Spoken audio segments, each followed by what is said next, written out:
de Trabajo, de la gestión de Raúl Ricardo Alfonsín, que si baja me parece que le agarra un ataque directamente. Juan Manuel, buenas noches. Caro, Manuel y Gise te saludan. Buenas noches, gracias por llamarme. No, por favor, muchas gracias. ¿Te puedo tutear? ¿Cómo no? Por supuesto. Muchas gracias a vos por estar acá hoy con nosotros en Splendid, tratando de analizar un poco, si es que se puede hacer un análisis de lo que sucedió en el Congreso y de lo que está sucediendo también en el país. En el Día del Trabajador, vos, ex ministro de Trabajo, y estas noticias y esta ley de bases con media sanción. Bueno, yo soy radical. Ya sé. Y por lo tanto me interesa mucho cómo se desempeña el bloque de diputados nacionales. Y no puedo ocultar mi preocupación y mi decepción por ese comportamiento. Lo digo con toda claridad y sin agredir a nadie, pero transmitiendo lo que pienso, ¿no es cierto?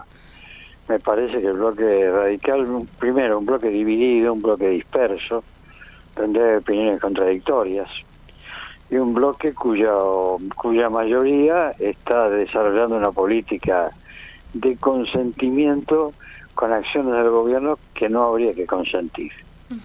Yo no estoy de acuerdo con una parte fundamental de lo que se ha votado ayer.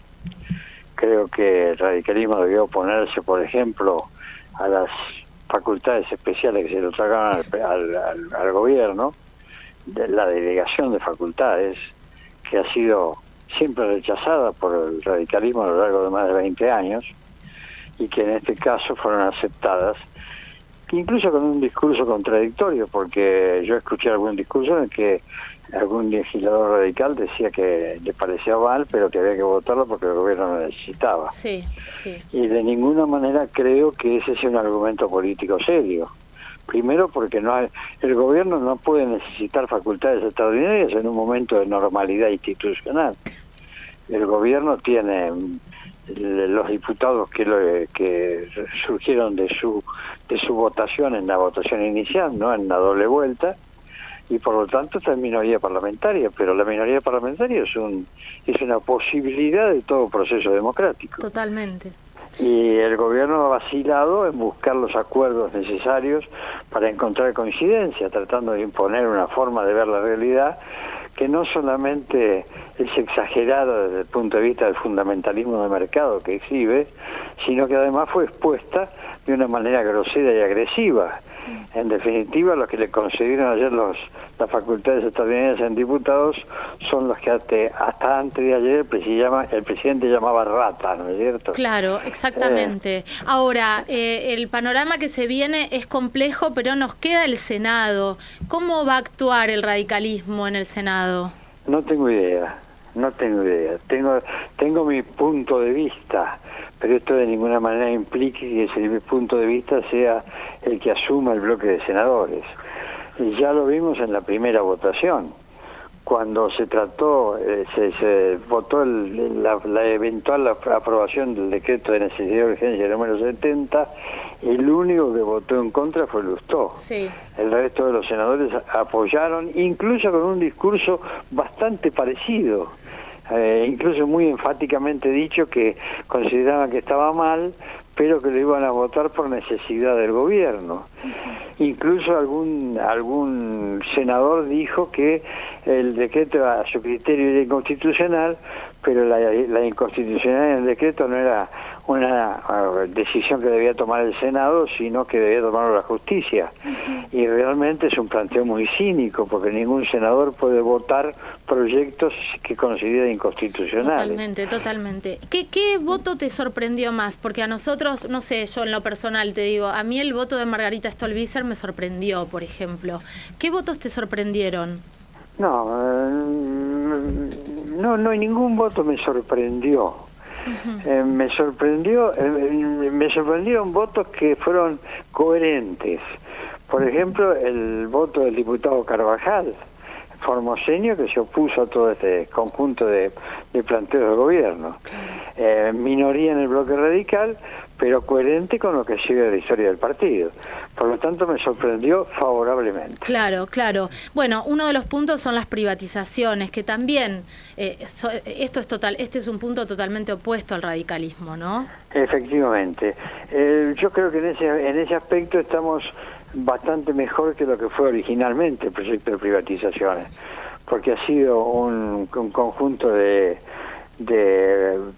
objetivos iniciales que fue desapareciendo del proyecto. Pero de la misma es lo que reitero el argumento que dije inicialmente. El presidente de la República es un fundamentalista de mercado. Cree que el crecimiento depende de la voluntad del mercado y su política se limita al ajuste.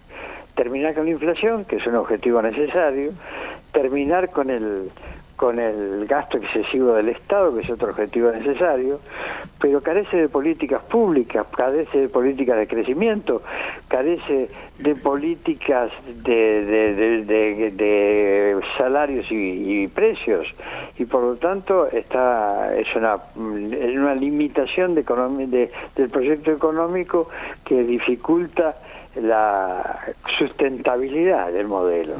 Si no hay una política de crecimiento, el ajuste debe convertirse necesariamente en política permanente de la que no vamos a salir. Acá la única solución de fondo para la economía argentina es impulsar un proceso de crecimiento sostenido que nos permita ir disminuyendo el déficit del sector público, no solamente por el ajuste, sino fundamentalmente por el crecimiento de la economía, lo que hace proporcionalmente menor el gasto público. Doctor Casela, ¿cómo anda? Buenas noches, Manuel Casado habla. ¿Cómo le va? Buenas noches. Me gustaría saber su opinión respecto a los conductores que tiene el radicalismo en el Congreso, porque de un lado está Rodrigo de Loredo, que es el jefe de la bancada del radicalismo de la UCR en diputados, y del otro lado Martín Lustó, que además, en el Senado, que además es el titular del partido. ¿Qué piensa usted de Rodrigo de Loredo primero y después, si ha hablado con Lustó en el último tiempo para saber qué va a imponer dentro de su bloque en el Senado respecto a la ley bases? En primer lugar, la conducción de Loredo está efectuando el bloque de diputados nacionales no me gusta. Me parece que tiene defectos notorios. En primer lugar, el bloque dividido, una situación que permanece. Yo no lo veo de Loredo actuando en función del interés de la unidad del bloque, que es fundamental para una actividad coherente. De Loredo parece más bien como el jefe de un sector del bloque, y eso disminuye la calidad de la presencia del radicalismo y la vuelve incoherente. En segundo lugar, me parece que De Loredo tiene posiciones demasiado cercanas a la del gobierno. Me parece que no se da cuenta que acá lo que hace falta es equilibrar el poder por vía del ejercicio de la oposición. Y ejercer la oposición no significa obstruir, no significa desear el fracaso. Ejercer la oposición significa controlar en primer lugar y proponer alternativas en segundo lugar. Y lo que la política argentina carece hoy es de alternativas frente al fundamentalismo de mercado que exhibe Milei y su gobierno. En cuanto al bloque de senadores, efectivamente el presidente es Lustó, que simultáneamente es presidente del Comité Nacional. Creo que Lustó votó adecuadamente cuando votó en contra del decreto de necesidad de urgencia 70. Creo que Lustó ejerce de manera débil la presidencia del Comité Nacional, no la ha asumido en su integridad. Un partido político debe tener un Comité Nacional activo que se convierta en un punto de referencia central del desarrollo político. Y acá los legisladores parecen tomar las decisiones a partir de su propio criterio y no subordinados a una política homogénea del partido enunciado desde el Comité Nacional. Y anticipo una cosa, me parece que la votación, la eventual votación para determinar si Lijo es juez o no de la Corte va a ser determinante para el futuro político del Lustó.